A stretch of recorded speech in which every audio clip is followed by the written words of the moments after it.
Comentando no início do vídeo para informar que o podcast e o episódio estarão na descrição e no comentário fixado para caso você queira ver o podcast completo. Aviso dado, vamos para o corte. Que me deu assim, muitas oportunidades. Como eu viajava muito pela Fórmula 1, eu sempre arrumava outras pautas. Para aproveitar. Então tava na Hungria, vou lá pra Romênia fazer o castelo do Drácula. A Globo devia adorar um negócio desse. Não era sua obrigação você ainda trazer outra matéria? Mas eu era assim, muito entusiasmado, eu não medi esforços, cobri muita coisa dessa forma e passei a cobrir todo tipo de evento e comecei a fazer grandes matérias investigativas. Eu já fazia matérias investigativas e é dessa data que eu cubro a descoberta do Paulo César Farias, né? Enfim, o que acontece é que em 94... em 93, aliás, em 94 morre o Senna, em 95 o SBT... Você estava onde na morte do Senna? Você estava no... Em Imola. Você estava lá? Tava. Eu anunciei a morte dele, né? Como que foi? Porque eu estava em casa, eu lembro, era um domingo e tal. Inclusive a frase que eu usei, as pessoas lembram até hoje, uma notícia que a gente jamais gostaria de dar, morreu Ayrton Senna da Silva. É porque quando acontece um acidente, ninguém sabe direito o que aconteceu. Onde você estava? Para você chega como a notícia? Olha, alguém está em campo? Aquele fim de semana, foi um fim de semana... Isso, eu vou tentar resumir aqui, isso é um dos capítulos do livro, né? Mas enfim, foi o fim de semana mais diferente, mais nefasto de toda a história da Fórmula 1, porque na sexta-feira você teve o acidente do Roland Ratzenberger. Exatamente. Aliás, desculpe, na sexta-feira você teve o acidente de Rubens Barrichello. Esse eu não sabia. Na sexta-feira você teve o acidente de Rubens Barrichello, um acidente extremamente grave. O Rubinho quase morreu, o Senna foi um dos primeiros a chegar no local do acidente, socorreu, ajudou a socorrer, foi no hospital visitar o Rubinho. No sábado morreu Roland Ratzenberger. Exatamente. Entendeu? E o próprio Senna me contou que ele não tinha morrido na pista. Que ele não tinha morrido no hospital, mas sim na pista, que ele morreu na pista e tinha sido contado uma mentira, porque pela lei italiana, quando acontece o que eles chamam de sinistro, o evento tem que ser automaticamente suspenso. Então a corrida que vitimou Ayrton Senna não poderia ter sido realizada, porque o evento deveria ter sido suspenso. Se seguisse a lei... O Senna me contou isso. Se seguisse a lei, ele não teria morrido. O Senna me contou, olha, Sabrina, eu vou te contar, você não pode falar, eu respeitei isso. O Ratzenberger morreu na pista, não morreu no hospital, mas está sendo divulgado que morreu no hospital para possibilitar a realização do evento. O Senna não queria correr, estava muito abalado, porque ele se sentia sob pressão, pela falta de segurança dos carros da Fórmula 1 naquela época, pelo fato de ele ter lutado muito para ir para Williams, e quando ele chega na Williams ele encontra um carro totalmente desequilibrado e era difícil explicar para o público que o carro que no ano anterior tinha suspensão ativa e que nadava de braçada em relação aos concorrentes era um carro pior que o do Schumacher, cuja Benetton estava burlando o regulamento. Estava burlando, usava artifícios tecnológicos não permitidos pelo regulamento. E era difícil para ele poder explicar tudo isso. Então ele estava profundamente assim abalado, foi obrigado a fazer mudanças no carro, improvisadas, porque ele não se sentia bem no cockpit, ele não estava confortável, por uma reunião de fatores, e o fato é que o Senna quase desistiu de correr naquele fim de semana por todos esses elementos, né? Então ele chega a falar com outros pilotos, faz alguma reunião? Chega a falar, eles chegam a se reunir, mas aí por uma questão contratual decidem correr.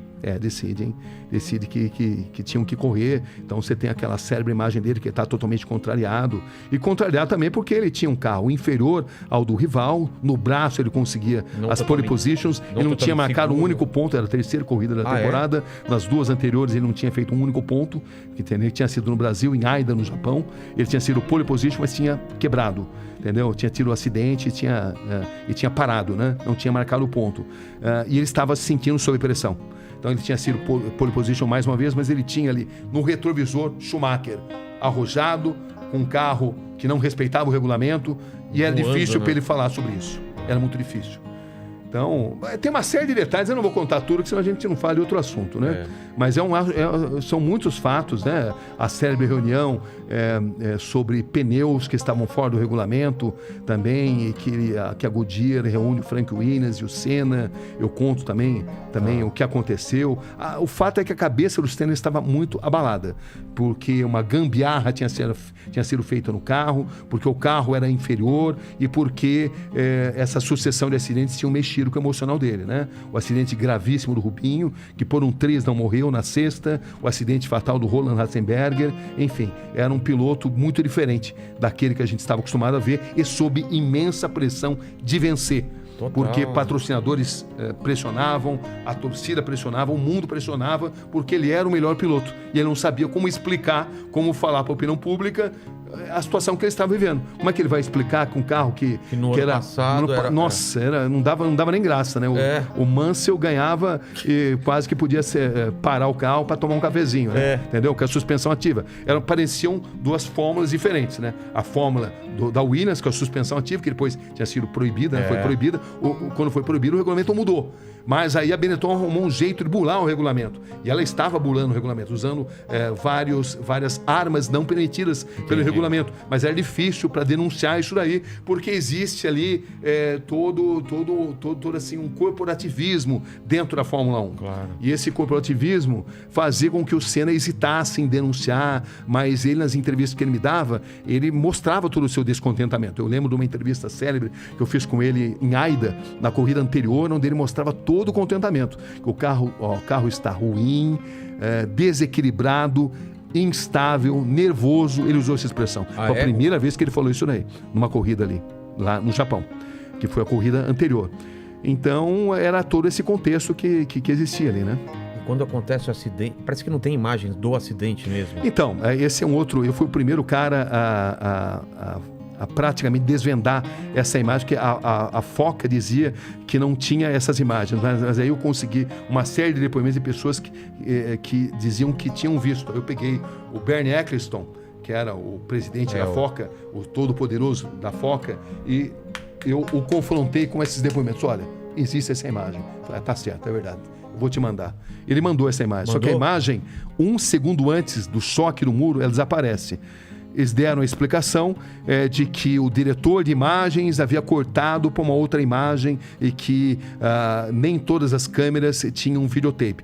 Muita gente não acredita nisso, o establishment estranho, né? Não acredita, da mesma forma que muitos pilotos afirmam textualmente que o Senna morreu na pista. Nicola Larini, por exemplo, agora quando fez 20 anos da morte, me deu uma entrevista histórica muito importante também, onde ele afirma textualmente que, por tudo que ele sabe, o Senna morreu na pista e que isso não pôde ter sido divulgado exatamente por as razões que eu mencionei aí, né? E que a corrida teria que ter sido paralisada e também havia um protecionismo ali para a Williams. A Williams não teve culpa da morte do Senna. O Senna sabia dos riscos que ele corria, mas digamos que haveria um risco maior se esses fatos aparecessem, né? Então, o establishment da Fórmula 1 se protege, um protege a do outro para evitar que determinados fatos apareçam. E eu, nessa fase, eu trabalhei muito nas investigações. Essa imagem eu fui o primeiro a mostrar, como fui o primeiro a mostrar a imagem do capacete do Senna, que ninguém mostrava também.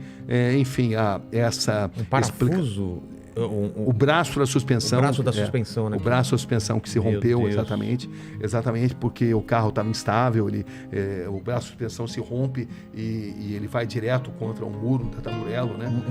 Uma cena muito estranha, era uma curva de alta velocidade, onde ele bateu numa altíssima velocidade, mas o Senna não tinha um ferimento no corpo, ele só tinha no cérebro, entendeu? Porque o braço da suspensão, quando se rompe, ele se transforma numa lança, que entra e sai do capacete, num diâmetro muito pequeno, tamanho muito reduzido, e que o Senna teve má sorte. De outra forma, ele teria saído andando dali, entendeu? Porque ele não tinha outros ferimentos no corpo. Não foi um impacto... O que se acredita é que o fato do braço da suspensão ter se rompido, ele se transformou numa lança que entra e sai do capacete, num pequeno orifício muito pequeno, eu vi ali. E essa imagem do capacete, que também não era revelada, que eu fiquei, como eu te falei, muito tempo ali investigando isso, mostrando isso. Quem tiver interesse em ter mais detalhes sobre isso, tá tudo nesse livro aí. Tem muita coisa que jamais poderá ser divulgada, né? Como também tem a história do cara que filmou lá o corpo do Ayrton Senna no Instituto Médico Legal e tentou vender e foi repudiado. Claro. Você não pode mostrar uma imagem dessa. O que vai se ganhar com isso? Nada. Não. Então, né? Mas enfim, tem todo tipo de história. E o que eu digo para vocês até hoje é que todos os momentos que eu falo de Ayrton Senna, eu rendo as minhas homenagens, porque eu aprendi muito com ele. Como ser humano. Espero que você tenha gostado do corte. E mais uma vez avisando que os créditos estarão na descrição e no comentário fixado. Até mais e fiquem bem.